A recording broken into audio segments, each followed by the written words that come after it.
in the last little while, the significance of pineal gland has been more studied, and we have found that it is one of the most important glands.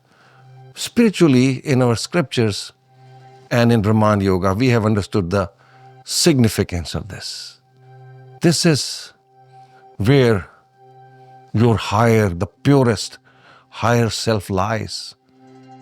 Hi, I am Sanjeev Shivananda from Brhamanda Yoga. I welcome you today to the first episode of a series of podcasts. And today I have one of my students, a very hardworking, very dedicated and disciplined student, Ali. He has been with me for the last few years, and he has been doing the sadhanas of Brhamanda Yoga on a very regular basis. And he has transformed his life in many, many ways. And welcome, Ali, today to the first episode of our podcast. Thank you, Sanjeev. And Ali, you had so many questions recently on different topics. And we thought that let's put those questions and answers in a format of podcast so that not only you can benefit, but a lot of our subscribers and viewers can benefit from it also. Yeah. So, all of you, if you like this podcast, please don't forget to like this video and subscribe to our channel.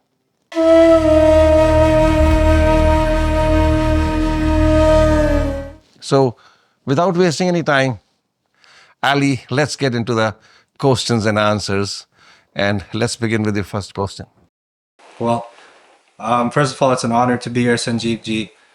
I really love what you've done with the channel so far, especially all the different segments of clips. They're so relevant, I think, not just like individually. We've talked about these things at the beginning, sort of making a foundation, for me as a student when I first started. But once we delved into actual sciences and actual specifics of what you teach, it just intrigued me even more, So the questions that I have are kind of revolving around those things, where I think a lot of other people are probably searching for answers when it comes to this. So I do have my first question ready for you. What is Kundalini energy, and how can it be awakened? Well, to first clarify, it's a great question, but I can say that if I started explaining all the aspects of Kundalini, it'll need several podcasts to go over it. Oh, wow. So to make it simple today, I will just tell you the basics that one can understand and be aware of what it is. In other words, Kundalini can be called your consciousness, because your consciousness is your existence. Your existence is your consciousness. Rest everything comes from your consciousness. Your body, your mind, everything, your thoughts, emotions, they're all emanating from your consciousness. We call it Chitti or Kundalini. This is the simple explanation for a beginner to understand what a Kundalini is. And now, according to our scriptures, it is explained that Kundalini, your consciousness, lies in your Mooladhara chakra or in your tailbone. So see the triangular tailbone? Right. From where originates the first chakra or the Mooladhara chakra. Within that, your consciousness, your Kundalini is lying in a sleeping state. And it's lying in a sleeping state for several of your lives. And scriptures to explain to the common person, like layman, if you want to create an image in your mind what Kundalini looks like in your tailbone, you can imagine a linga form. Okay. And around that, the Kundalini lies in the form of a snake wrapped around the lingam with 3.5 coils around the lingam and the head lying on the top of the lingam in a sleeping state. And it has been sleeping for several of lifetimes. and to awaken the Kundalini in a proper form, in a regular form, like not just, there is so much myth around it. There are so many misconceptions about Kundalini. And unfortunately, not to criticize anyone, so many so-called experts of Kundalini. Whereas Kundalini, if it's your existence, it is the most important thing in your life. You should not play around with it with a person who doesn't know much about Kundalini itself. You need a proper guru who can, and if possible, a self-realized guru, who with the power of his tapasya, of his sadhana, and the grace of the universal energy, he can awaken your Kundalini. That is the only proper way of awakening the Kundalini. But you can awaken the Kundalini by mistake also. If you fall down on your tailbone with a big bang, it may accidentally awaken the Kundalini just by the physical shock of it, but it'll not mean anything because it'll go back into a sleeping state once again. And awakening the Kundalini with the help of a guru is so very important, because awakening would mean nothing unless the Kundalini is allowed to travel on its journey. It has to travel through what we call one of the most important nadis, which is in our second body, upwards, which is lies, this nadi lies called Sushumna, lies in the hollow of your spinal cord. And nadis are knots, correct? No, I will explain. Nadis are, like if you want to understand, if you want to look at your body, you see your blood vessels or your nerves. Through blood vessels, your blood travels. Through nerves, all the electrical impulses travel. Nadis are similar channels called nerves through which the life force energy, prana, travels. So anyhow, so this is the most important nadi, is your Sushumna, which originates from the tailbone, goes through the hollow of your spinal cord, and goes all the way up into your pineal gland in your brain. And Kundalini, if it's awakened, should travel through this nadi, Sushumna, upwards to go up to your highest chakra, which is Sahasrara on the top of your head. But the challenge here is, for all of us, this channel, the Sushumna, the nadi, is blocked. It's blocked with all the karma that you've been carrying in your life. Not in this very life, but from every life. So no matter how much you try, the Kundalini will not be able to travel upwards. And once again, you would need the power of a guru, and preferably a self-realized guru, who can help you to make not only the Kundalini awaken, but then to rise slowly. So, in other words, Kundalini is also your consciousness, as said, and it's the feminine energy which lies in your tailbone, and the male energy lies on the top of your head as Sahasrara.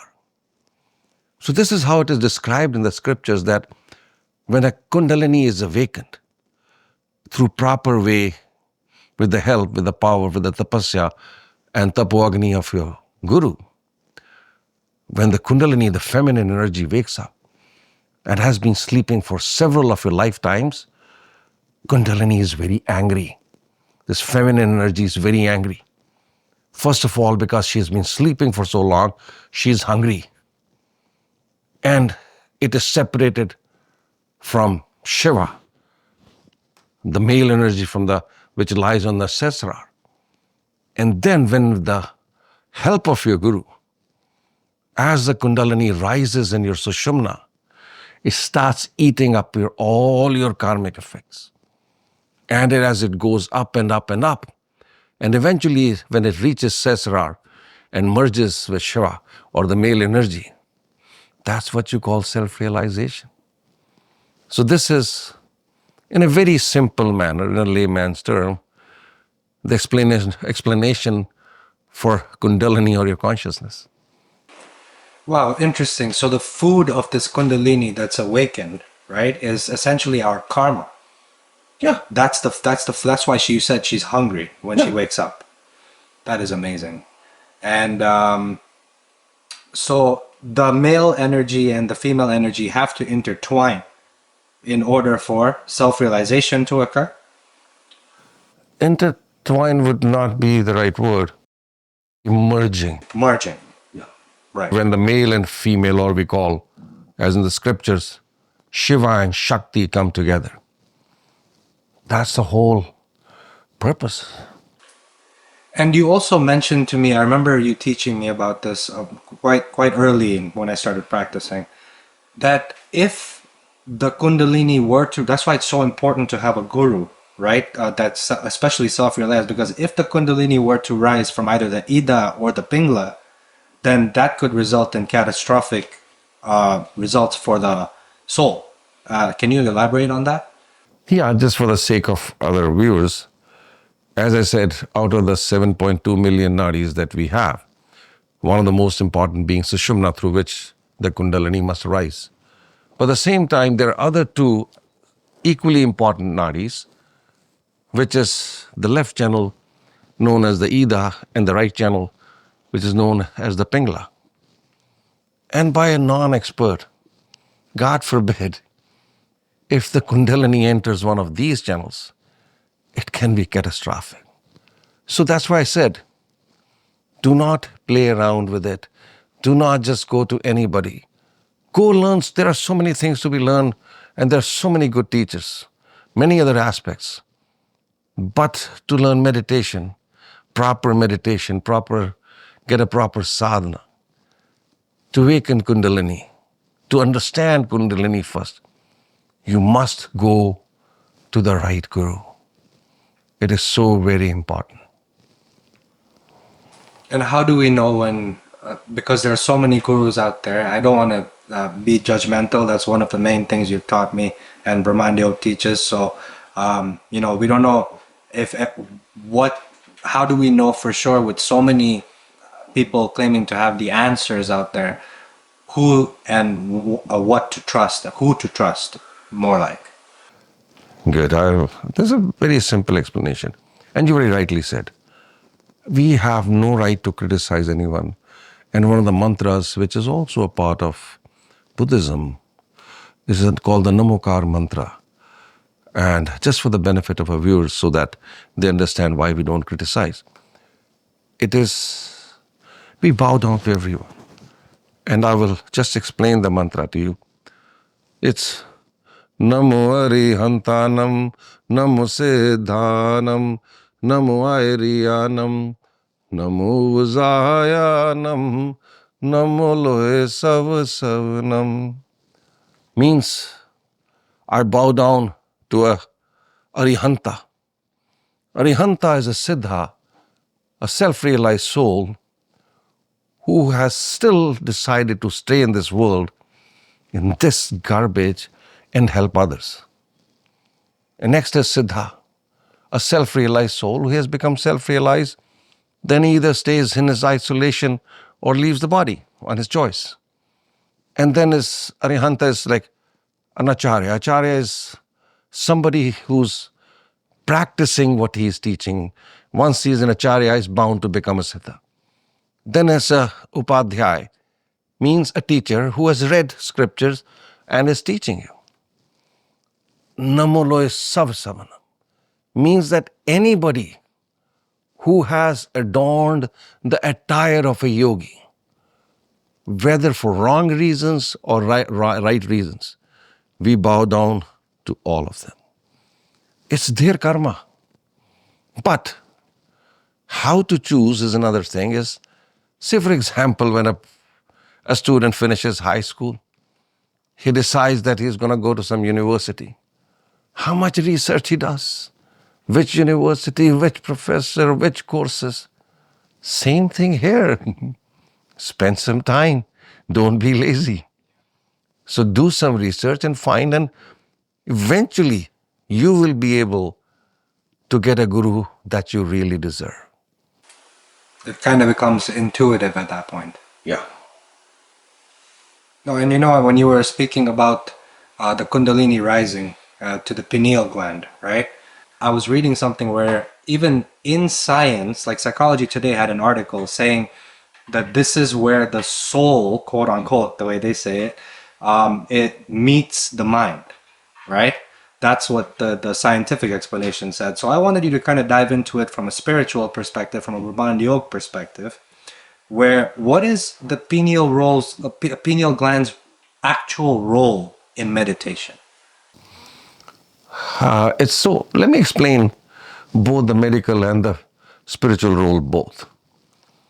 Because ever since the advent of our modern science and understanding the endocrine glands, pineal gland was hardly even talked about.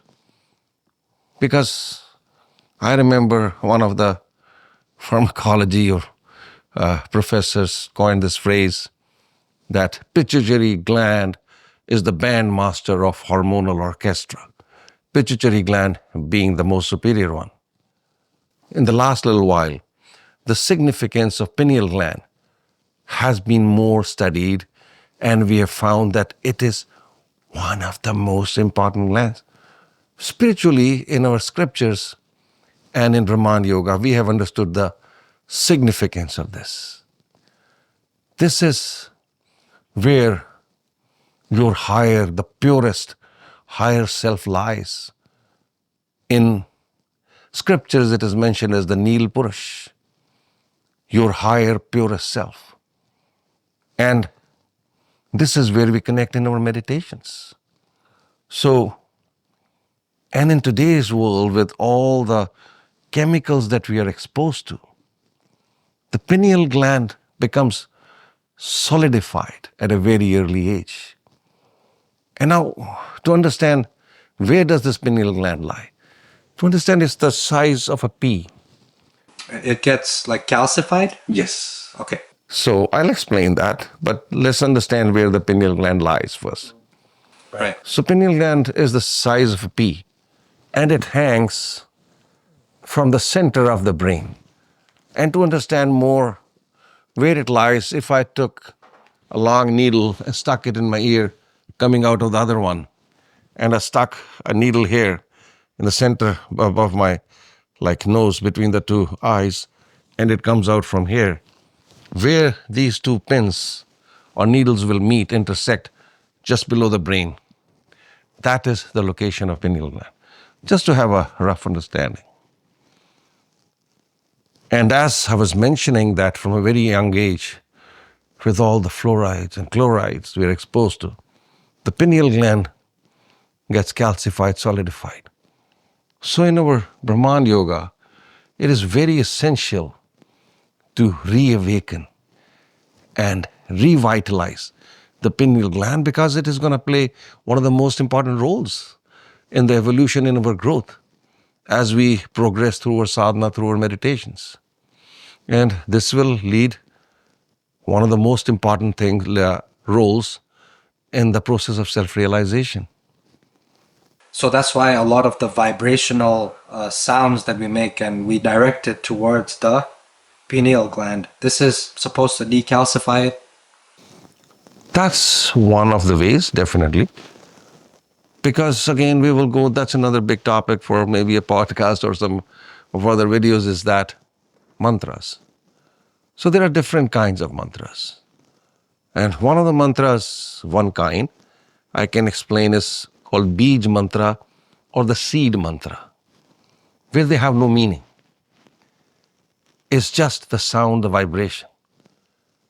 And once again, even the Bij mantras can be found anywhere. You can find them on YouTube videos, you can find them in books, or anywhere. But for a mantra to work, it should be again taken as a blessing from a guru.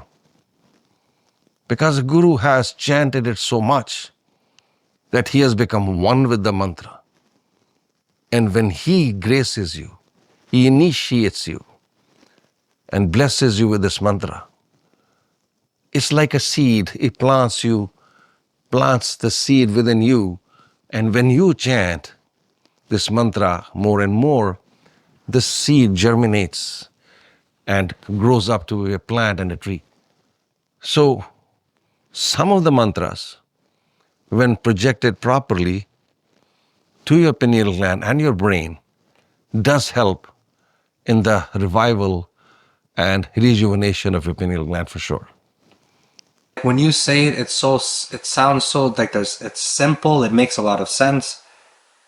But then again, our logic minds always come in the way a lot of times and try to say, oh, you can't even see these things like these energies, right? Yet we can, like you say many times, we can't even see electricity. We can't even see gravity, right? So the logic mind, when it comes in and it tries to say that how is it possible that vibrations and energy are affecting us in such a large scale, in such a large way, how can we shut that? So how does meditation help us shut that logic mind off and evolve to a different sort of perspective and dimension? Yeah, okay, I'll give you a very simple explanation that you and everybody else can understand. Now just imagine you sitting on this planet Earth. And you know that, scientifically proven. You are going at hundreds of miles an hour. Do you feel it? Not only you are going around the Earth on its own axis and you are going around with it, but as being on the Earth, you are traveling around the sun at a massive speed. And you don't feel it. Why don't you feel it? Because if you were going in a car at maybe 100 kilometers an hour, you would feel it. The reason you don't feel it that when you are moving on the Earth on its own axis or around the sun, everything else is moving with you, including the atmosphere. So you don't feel it. But you know that it's there. But similarly, what other energies are working upon us are just the same. You cannot sense them with your external five senses because we have learned to live only by experiencing this world only through external five senses. But you cannot experience everything with your external five senses. Now somebody will ask, how do we know we have five inner senses? Now I ask you a question, Ali. While sleeping, have you had seen any dreams? Yeah, of course. But when you were sleeping, were your eyes closed? Oh, absolutely. Then how did you see them? Just goes on to prove I have an inner sense of vision. Similarly, all five senses, we have inner senses as well. So once we start doing the sadhanas, meditations, and start strengthening our inner five senses, then our perception becomes more subtle and we can sense energies and different powers that lie all around us. Yeah, it makes a lot of sense when you put it like that. Yeah. Yeah, and there's so much. It just leads us to just realize there's so much we don't understand or fully know. And it's funny because most of the questions we try to look outside for the answers, but you're telling us it's all within. Yeah. And you rightly said, like, say, and the beauty about learning more is that, say, I've been learning for over more than 40 years. And I've come to a point where, in spite of learning so much, Yeah. there's so many times I feel I know nothing. Because what I know still is just a fraction of the infinite wisdom of this universe. It's crazy because even like when I was in first year philosophy in university, and they were talking about Socrates, and they said, why was Socrates considered the wisest man, of philosophy at the time? And it was because he admitted he knew nothing, right? And then it's like the more we actually do know, the less we realize that we know. Exactly. Yeah. It's crazy how that works. But so my next question that I actually wrote down for you was prana. We talk about prana a lot, right? But and we call it also life force energy, as you said before. When it comes to prana, how is it connected to breathing, and why is breathing and prana so important when it comes to yoga? That connection. And you rightly said, Ali, that prana, in a simple term, is nothing else but life force energy. Because in our this episode, we are just touching the fundamental, the basic, the most easiest way of explanation that makes sense to a layman. Just getting our toes wet, kind of. Yeah. And we bring in more wisdom as we move forward. So the prana is life force energy. Imagine prana being everywhere around you. It's keeping you alive, keeping me alive, keeping all the plants, the animals, everything that's alive is kept alive by prana. And now, how it is linked to breathing is the breath and prana are two different things. First of all, you must understand. Breath is just intake of gases and exhalation of gases. That's all it is. But how breath and prana are connected, that when you are breathing unconsciously, you are always pulling in the prana. But the moment you take your awareness, your consciousness to the act of breathing, then all of a sudden you start drawing a lot more prana. And through different pranayams, as we call them, or since there is no equivalent word in English, we call them breathing exercises, but they're not.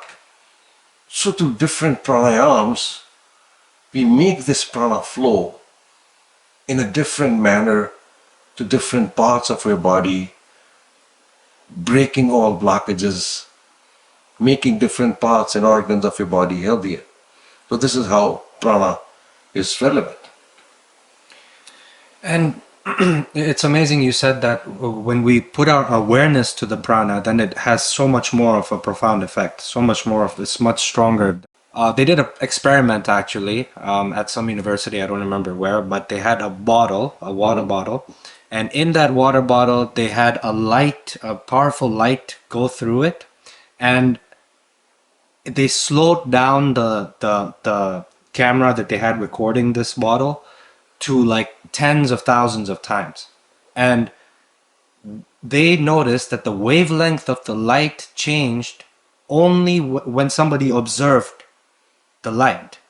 So the power of observation was able to, and then even scientists were like, how are we supposed, so what, does the person have to be alive that's observing the light, or this and that?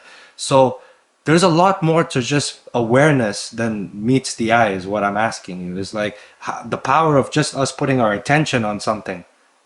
How much like how important is that, and how much of an underrated power is that? So what Ali, you're saying is a fundamental principle of quantum physics. So when it describes that subatomic particle like an electron or even a photon, for example, which the studies were done, that when they're not being observed, they do not act like a particle. Wow. But the moment somebody observes it, it starts acting like a particle. So the power of consciousness, the power of awareness, and as we see, even since I have consciousness within me, that consciousness is not located in one small just point. It's radiating to every particle, every subatomic particle of mine as well. So these particles have a consciousness as well. So they can know whether they're being observed or not. That is amazing. Wow. And so that leads me to my next question, Sanjeevji, and it actually comes down to the food. I think that also has relevance to the prana that we were talking about earlier. How do food and prana relate to one another? That's a very good question, in fact. Because if you look at the modern way of looking at the food, they are looking at it as a source of nutrition. So they divide it into carbohydrates, proteins, micronutrients, fats. Whereas in our yoga, we look food as a source of energy. All foods have prana. And that's why some of the foods have special prana and they are considered as medicinal plants. So they have a big influence on it when we consume them. And this is the only reason we say from a yogic perspective, when you eat meat, it has no prana in it. Moment you slaughter an animal, it's dead, the prana is gone.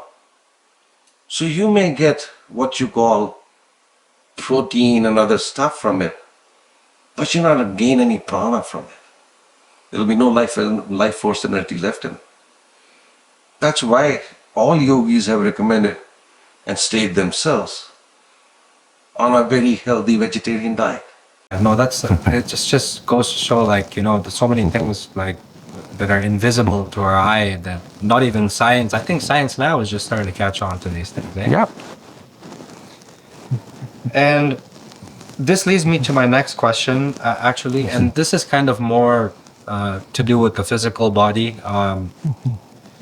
When it comes to meditation itself, how does that affect the prefrontal cortex, where we have our attention center? So to say that how does it affect the prefrontal cortex is like saying that as if meditation is going to affect only one part of your brain. But that's not the truth. Meditation will bring a harmony and a balance of the functioning of every part of your brain.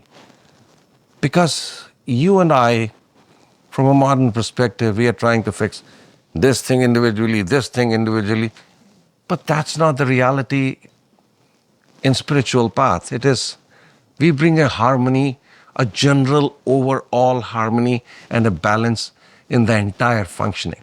So of course then, well, when all the other parts of the brain are being affected, the frontal cortex is also going to be balanced and you'll see the benefits.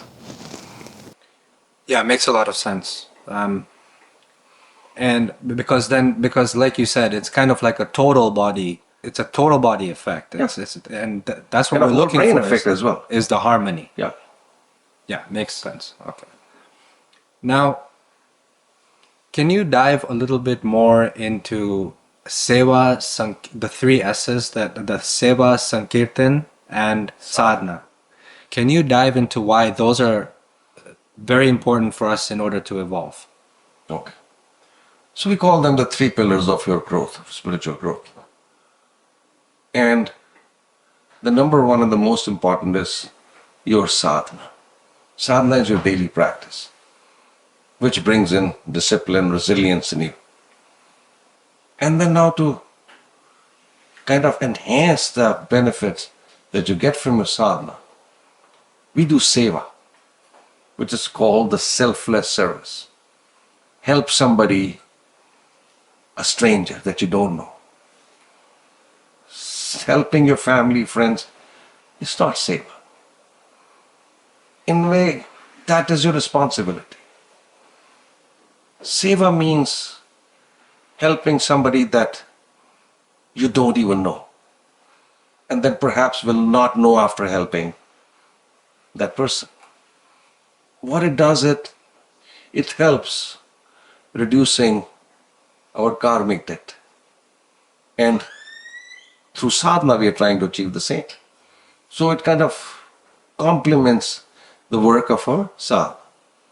Sankirtan is when like-minded spiritual people get together. They chant together. They sing together. They meditate together. So what it does is, as we know that we have an individual consciousness and a collective consciousness. We have individual karmas, we have collective karmas as well. Because there are things that you do individually and there are acts that you do collectively. So by doing Sankirtan, I am bringing in the component of collective consciousness and collective karma also being enhanced. So now if I bring in all these three components together, my growth in the spiritual path will be faster. So kind of like you're fusing the mind, body, and spirit then at that point. Yeah, you can put it in this words, yeah.